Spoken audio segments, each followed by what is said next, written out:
Okay, and Good luck, guys. we're back on the show here. Michelle and Roseanne. Sound like left we're in the house. Yeah, they just left That was the a building. great track. It was a great track. I had a really nice I wanna feel. hear the rest of it. Okay, we sound like Echoed. echo.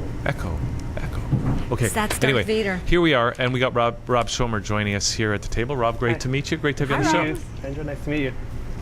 So we were sort of talking before we came on about about what you're doing and how you got into it, and you're helping entrepreneurs, but and you've got a talk coming up on August 2nd, Right. and we're going to find out about that. But you mentioned that you got started as an internet entrepreneur, so that's kind Or of cool. consultant. Right. What's the story there? Right, so I was thinking about it on the way down that it's actually been a 30-year journey. I've been an entrepreneur, my mom says, since I was about 9.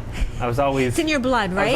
I was always into business and comfortable speaking to people, so I've been building businesses for many years. And then about 8-9 years ago, I started an online business. It was a label business. A label A business. label is okay. camps, daycares, nursing homes. Okay. And I did it, I wanted to just build a business. I wanted to get into consulting. I thought at the time I wanted to get into consulting. And I'd spoken with a mentor, and he said, you can go back to school. I was like, that's not for me. You can go work for somebody. That's not for me. Or you could build your own business and just prove through your own business. So I had set a goal to... But was this supposed to be a step towards being a consultant? The internet business was. Yeah. For the longest time, I'd just always been, I'd get a business idea and I would just run with it. Mm-hmm. So then I started this label business. I said, okay, I'm going to take it from nothing to 100,000 in sales in 3 years. And I did that. Mm-hmm. And I was like, okay, I don't want to do anything with the business anymore because I'm this out-of-the-box entrepreneur. I like to implement, I like to innovate, Mm-hmm. but then I like to pass it on. So you like the excitement of building. I love the excitement, creativity, getting out of the box, seeing how things can work better. Nice. So then I started working towards getting into consulting. Got a few clients, but I found I had to do everything for them. And So it's like babysitting? and very, for an entrepreneur, monotonous, repetitive tasks can drive you crazy. Okay. So I wasn't enjoying that. And probably in about 2008, a good friend of mine, Dave Gordon, he sent me a link to somebody's blog. They were a coach. Okay. Spent an Like hour. a life coach? Life coach. Okay. So I spent an hour on the phone with the coach. They told me what they were doing. They said, you can go check out a workshop presentation here. I said, nope, this sounds perfect. And I went to Adler International, which is a coaching school. And the rest is history. And I got into coaching from there. Wow, it sounds like you follow your passion more than anything else. I try to. You know, it's interesting too because I mean, you mentioned that part of your how you arrived at this path was by talking to a mentor. I just think it's interesting that we, good point. with our previous guests, they're talking about the importance of mentorship, and here you are, an example of that, and also that coaching, in a sense. And correct me if I'm wrong, but it is being a mentor in a sense. Yes. One of the things at coaching at its very pure level is one of the models that we were taught was it was called the IAC model. So it's helping the client get insight and awareness, and then they make choices and commitments, and then they have action and accountability. Okay. And it's very much just drawing out from the client. So the client is looking their life. Their challenge is an object on the table. They're looking at that object, and we're looking at their mind and helping them think through the process. Mm-hmm. With what I do, I evolved it a little bit, and I brought more of my business consulting background and my general desire and quest for knowledge. Like I always like learning new things, what works, what doesn't work, what cool tools are around there to help yourself in the tools. Because if you just have this blanket concept and focus on the thinking, you also need to help the client give them new tools and new strategies and new ideas how they can grow themselves. So Rob, what's the difference between, we're talking a little bit off air, but what's the difference between a consultant and entrepreneur, and coach? Right, so very often a consultant will fly in there, he'll be dropped in there, and he'll say, this is what has to be done, this is what has to be done, this is what has to be done. He'll very often be very involved in the actual details Execution and fixing. Okay. And then when he's done, he's off, he leaves. And then the client has to figure out how to maintain things going forward. Okay, so he doesn't have that support system? Right, he doesn't have the same support. Okay, Whereas they're a fix-it guy. Right, Okay, exactly. okay. Whereas coaching more, and in the coaching that I do, I sit down with my client and I say, what do you want? What are your goals? What is your long-term vision? Create that picture, make it vivid, really feel it on a visceral level. This is what you're passionate about. And they say, okay, how do you want to do it? So you help them to I help fix them themselves. to figure it out and get clear. They become aware of where they're at because we're so busy. We're moving nonstop and we never stop to think. Okay. And so It's almost like it can remind me of our first interview today, With where Donna? it's almost like people, I think, often need somebody like a coach to kind of hold the mirror up Right. to them, right? Right. And have them figure it out themselves. But if they didn't have that mirror, they wouldn't be able to. Right. And it kind of reminds me of our conversation with Donna, where every writer, no matter how good they are, needs an editor. It's kind of the equivalent in the business world. Right. And if for you the look writing at world. it, the best of the best, Good point. acting, sports, Yes. music, politics, wherever you Real look, they estate always agents, have, right. even real estate agents Everyone have has a coaches coach. now. Everyone has a coach, and because you need that balance. I'm a very spiritual person, so I always like to find, when I'm doing something, I like to find reference in Jewish sources. Right. And there's a book called The Ethics of the Fathers, Pirkei Avos, and it says that you should make for yourself a rabbi and acquire for yourself a friend. Right? And one of the ideas is the rabbi is your spiritual guide. He gives you the wisdom, he shares with you the knowledge, but the friend is the person that bounces things off you. And it says acquire. You should even go as far as buying a friend, so to speak. Somebody that won't be your yes man. They'll challenge you and they'll push you and they'll make sure you're aligned. So really, when you have somebody, if you're fortunate enough to have that amazing friend, that's great. But if you don't have somebody that you can totally open up to and trust, a coach can really help you launch yourself forward. So the coach would be more like the friend, not Right. the rabbi. Right. Okay. And so you offer that. So I offer that aspect. I do as well. Like I said, I mix it up from the business side, but Right. I'm always searching for wisdom as well. I'm thinking, I spend the time. Most people go through their lives. They can come to the end of their lives and realize they never stop to think. And I spend a lot of time in thought and reflection because I want to know where I'm going and what's working, what's not working. So those insight and experiences that I have, I can share that with clients as well. So you seem to do that naturally? I have to force myself, and I need my coaches to push me as well. Oh, so you have coaches? Of course. Okay, so that's a really good point. It's like you have to answer to a coach as well. Yeah, I got to walk my talk. Good for you. Good for you. So this entrepreneur, The workshop. yeah, you're doing an entrepreneur workshop, correct? August 2nd. So what I want to ask was, it seems like you are a natural entrepreneur. Right. Okay. Thank you. Is this a nature or a nurture, or can it be both? Or what would?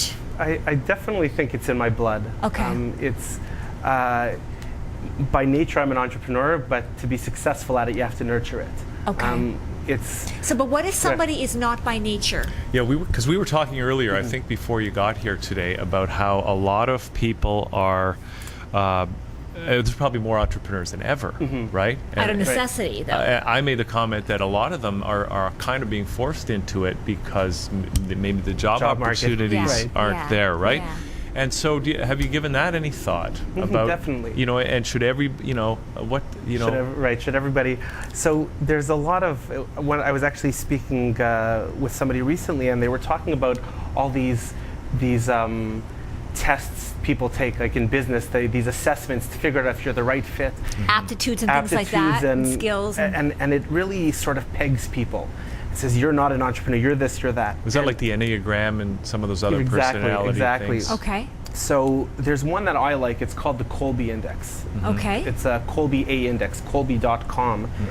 And it tells you your modus operandi, how you function. It Is this like a free thing anybody can do? No, it's about $50 to take the test. It takes about 10 minutes. In my courses that I've given, I've challenged the students. I say, take the test. If you don't get if you don't value the results, I'll pay for it. And everybody comes back and says, that was great. It's dead on. And what it does is it shows you how you function. It doesn't talk about your weaknesses and your strengths, but just who you are as a person. Since the day you were born, this is sort of your nature, which I like a lot because then it shows you how to channel yourself. So for myself, I'm this out-of-the-box entrepreneur. I can't focus on things for sometimes more than a day.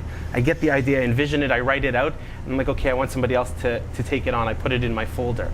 So what Sounds like an ADD problem to me. They say many entrepreneurs that's one of the elements. There you they have go. this See? tag of ADD. Well, isn't that interesting? But what I do is Wow. I find people that complement me. So I know Okay, what my nice. modus operandi is. So I've created partnerships with people and I say, listen, I'm out of the box. I can fix things. I can see the big picture, but I can't do the day-to-day tasks. It's just impossible.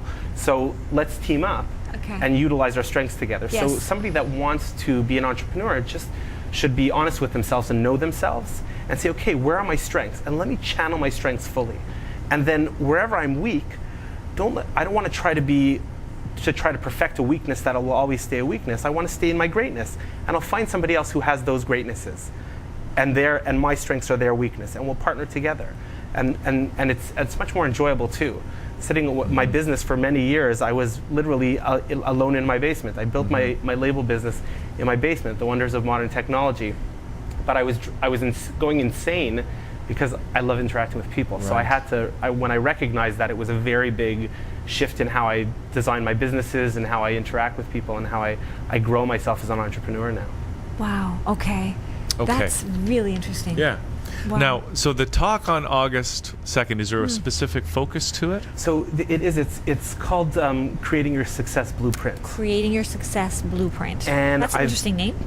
And the idea is that when you build a house, for example, right? Whatever you build a plane, whatever you're doing, especially in those things, you build a house. You've never decided to build a house and have Home Depot dump just random materials, right? Just here's some wood, here's some nails. Go to it. Tell the workers, go to it, right? The first thing they ask is, where's your plan? Yes. Right? And usually people have okay. spent months, if not years, designing what this structure is going to look like. But very few people take the time to do that with their lives. Right? We reach a point where we get so busy and we turn ourselves off. There's so much technology. I was reading today, the average person wastes 2 hours a day at work, which means out of a year, you waste a month a year just doing nothing.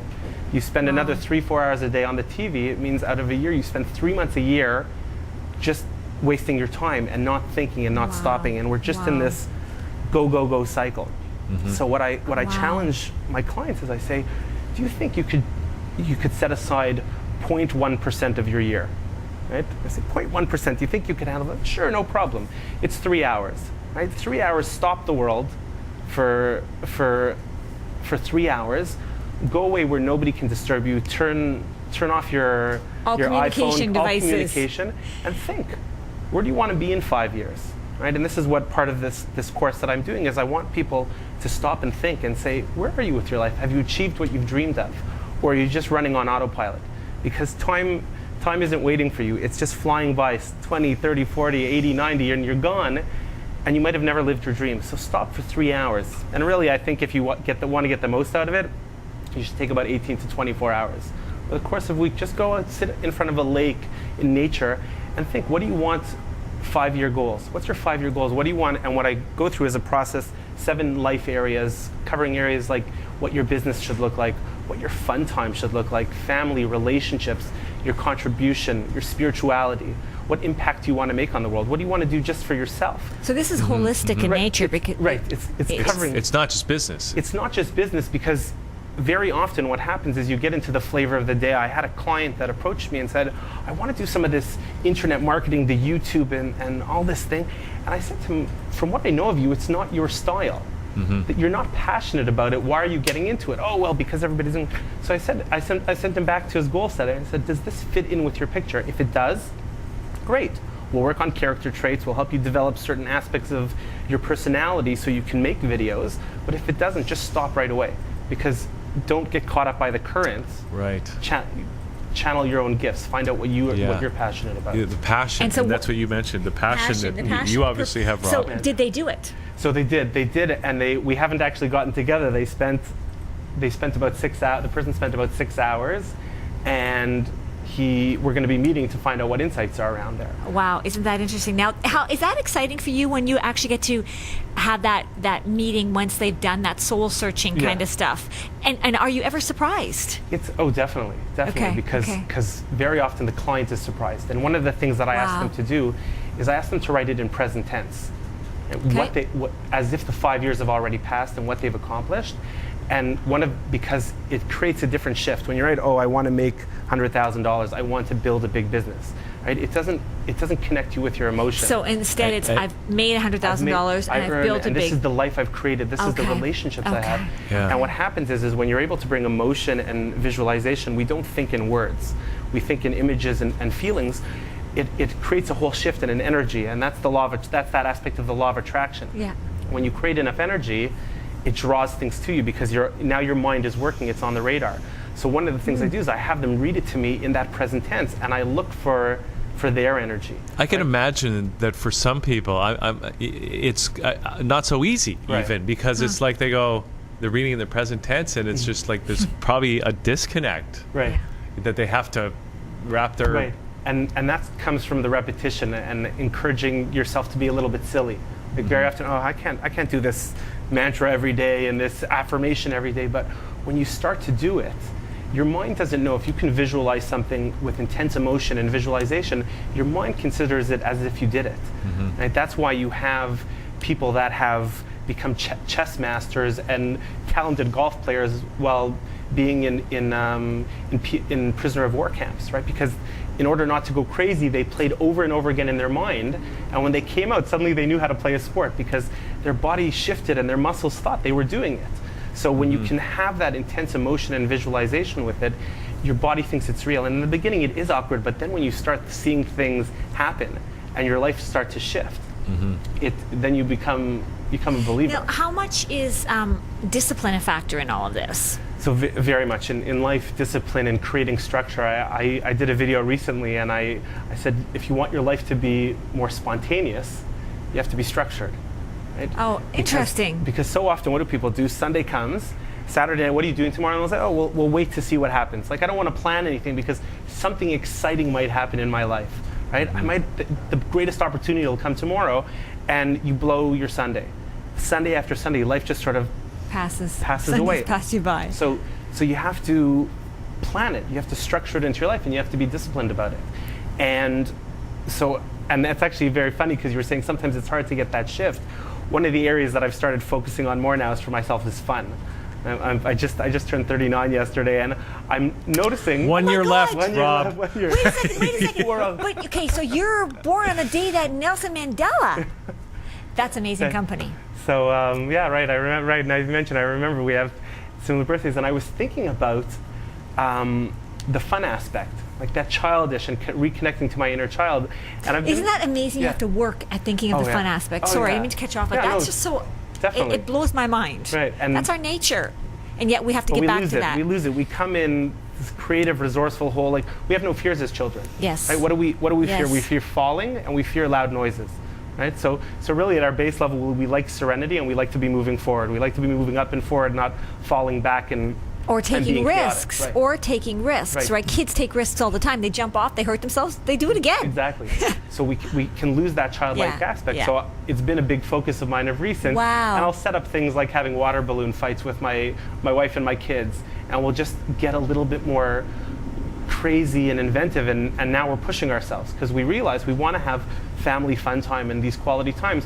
So we recognize we have to discipline ourselves around it. So you have to be disciplined to have fun. Well, it's kind of like budgeting, right? You just budget so that part of that budget of time, energy, money, whatever goes into your fun budget. Exactly. Yeah. Okay, so August 2nd. Now, I'm not sure what day of the week that is, but it's a Thursday. A Thursday. So, and how long is this? It's going to be a 2-hour workshop. Okay. The first hour and a half is going to be the workshop aspect of it, and we're going to be focusing on the goal setting in those 7 areas, just sort of giving people a taste of what it is. What are the 7 areas again? So so we focus on finances, business, what you want your business to look like, health and fitness, health and well-being. That's really important, and we overlook that one. Right, definitely, and it's where you get your vitality to function. Yeah. And as well, fun time. Yeah. I know it's tough. I know it's tough. But it's interesting. It's like these are all the categories you need to budget for, right? And maybe I can ask you after. We'll talk after. I was just curious about what those areas are. No but problem. It sounds like they encompass all areas of life, right? That's the idea. And I'll go through the last four. So there's fun time, there's relationships. Okay. What are the relationships that really matter and are important to you? Yeah. Personal time. Right? Mm. We sometimes forget to be selfish about our own needs. Maybe you want to read a book and you love reading books from beginning to end in one shot, but you never do that. Yeah. So for your personal time, you have to set that and say, once a month, I'm grabbing my book, I'm going off to the beach, the forest for the day. Nobody bug me. Nobody bug me. Yeah. Right? And so that's personal time, and then contribution. Right? What are you giving back? Mentoring, helping others. And then the last one is spirituality. So that's 8. That's 8 in total, right? Okay. So and just as a caveat, there's a great book if people want to read it. It's called The Power of Focus. I just blanked on the author's name, but he has those 7 elements. He goes through them. I added the spirituality because I think spirituality should encompass everything. So you based your program on this book? From everything. I just read different things and I put them together. So we're going to go through the goal setting, and then we're going to start to create some action plans around it. Okay. And also discuss accountability and how to not drop the ball. And then the last element is sort of, I guess, the bonus element is a little bit about habit forming, because very often we develop such bad habits, and then we try to break the habits by fighting against the habit, which only reinforces it. I'm not going to smoke. I'm not going to smoke. I'm not going to smoke. New neural pathway. Smoke. Smoke. Yes, right? that's the law of attraction thing again. Exactly. So one of the things I've started doing with my clients is I've shown them by awareness and micro shifts, they can really change their lives. So for example, a client, and again, this goes back to a spiritual principle. There was a teacher, Rebbe Nachman of Breslov, and he had a principle of, if you focus on the good point in a person, at that point there's no bad point. When you're right inside that point, there's no bad point.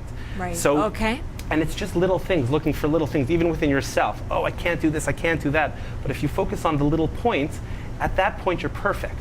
So what I encourage clients to do is I start having them become aware of what they want to work on. So say, for example, if they want to have more self-confidence. So I ask them to every day notice one area, however small it is, that they were confident, or if they couldn't find it, they took a confident action, right? Okay. So, or caring. So maybe it's as small in the beginning, they want to show more caring to their family, but the first day they showed caring to a houseplant, right? But at that, it's just a little thing. But what happens is over 30 days of those cumulative little steps, each day more and more, the person is constantly putting out their radar for the positive action they want to develop. So it no longer becomes this big overwhelming thing, and it's amazing to watch within a 30, 45 day period, this amazing transformation in a person. They don't even recognize the shift because it's so subtle. So now, one of the biggest things, were you going to say something? No, go ahead. I was going to say, one of the biggest things that I would imagine you would get in terms of challenges is procrastination. Like, that's got to be the biggest thing. People, they cram for the very day before for the exam, or when there's a deadline in a project, the presentation. Do you deal with that at all? Do people say that to you at all? Definitely, and that's where the power of goal setting, when you have on your radar what you want to accomplish in your life, and every day, and it takes, once you've done this activity, it takes about 2 minutes to read your 5-year vision. So because your mind is so focused on that, you start getting hit by things, by awareness. You're about to sit down in front of the TV for 2-3 hours and zone out, but then you realize, I don't want to zone out of my life. I'm about to create the most amazing life for myself. My 5-year vision is just, wow, out of this world. How can I sit and watch TV now and phase out? So that's one trick that does it. And the other is by having a set plan. When you know what you're going to do and you plan in your life, right? You're not waiting for your life to happen. I think the saying is, if you fail to plan, plan to fail. Right? If you make that plan and you have a coach keeping you accountable, that's checking in with you and saying, did you do what you're going to do, right? And how are you going to hold yourself accountable? What's the consequence that you're giving to yourself? Are you letting yourself down? It's so much easier to break through that wall. And once you've created that habit, then you're sailing forward. It seems, Rob, that there's no doubt there's a lot of people out there. First of all, a lot of people, whether it's their idea or not, but are getting into entrepreneurship, and I really like that idea. I agree with it 100%. When you get excited about it, right, then you will be excited about working on it rather than zoning out like that, you know? So it sounds like that this and you can't help but get excited off of you. Just yeah. So somebody that's, you know, maybe in that malaise right now, or maybe they're already an entrepreneur embarking on it, and they need to get excited about it, and they need to have, as you say, that blueprint, or just more structure in their life as a first step. Forget about even maybe the entrepreneurship, just getting their life together. Well, and it sounds like entrepreneurship is part of the whole life plan. Yeah, good right? point. It's a lifestyle, right? It's a lifestyle. Now, where's the talk? Where is it going to be? It's going to be at the Bathurst Clark Library in Thornhill. Okay. And that's, I don't know the exact address offhand. The corner of Bathurst and Clark. Okay. Just near the promenade. Okay. So, all right. So it's going to be 7 p.m. to 9 p.m. 7 to 9. And is there, I assume you have a website or something where they can get info? If you go to my website, robmoshe.com, ROBMOSHE.com, in the top right-hand corner, there's a link for the Eventbrite registration there, and we have we set up for 35 spots. There's about 25 spots left. Okay. Is there a charge for it? It's not. It's free. It's free. Okay. Free. And that's part of really when I started getting into the coaching, this past model that I've been working on for the past year and a half, it was to help people in the community. And I've been evolving a little bit, and one of the things I've noticed is when you want to grow a business, I'm an entrepreneur, so I like to, one of the measures, it's like Monopoly. When you have all the money at the end, you've won the game, right? So I like to succeed, and I like to make money because it says, oh, I've built a successful business. But there's a little bit of a disconnect where it's helping people and making money, right? When you're coaching business coaches, you really want to work with CEOs, right? I can help a CEO and I can grow his company, and we can really see results, and that's the person. Those are primarily my clients. But I want to help other people to show them that it's possible that they can get on their path. So I've teamed up with Dave Gordon has been working with me, my good friend Dave Gordon, and we've been setting up these events so people can come for free and get some momentum and maybe find a coach, whether it's with me or another coach, but they can start on that path and see that there is an opportunity that they can hit the pause button and move forward, creating a whole new life and create that success blueprint, that vision that they want for themselves. Fabulous. And that's point number 7, because your contribution is 1. Yeah. So people can get started August 2nd. Right? And they can sign up on the website, robmoshe.com. robmoshe.com. All right, Rob. Thank you for your work. It's been great to have you here. Great to meet you. Thank you for your energy. You got to come back sometime and let us when the next thing is wait a second, happening. your YouTube channel. YouTube channel, so it's Elite Business Coach. Elite, E-L-I-T-E, Business Coach. Okay. Okay. All right, Rob. Thanks for doing this. You do a lot of them. Okay, Sandra, that's it. Show's over. Happy New Moon, everybody. Happy New Moon. You know, it was her birthday today. Yeah. So you guys are like almost astrological. I'm like 9 years older than you. Okay. Anyway, that's it for the show. So we're going to say bye. And thanks everybody here at ThatChannel for making this a great show. And thank you. Thank you to the crew. Thank you, guys. And we'll be back tomorrow for more Liquid Lunch. Yeah. Right here on ThatChannel.com. See you then.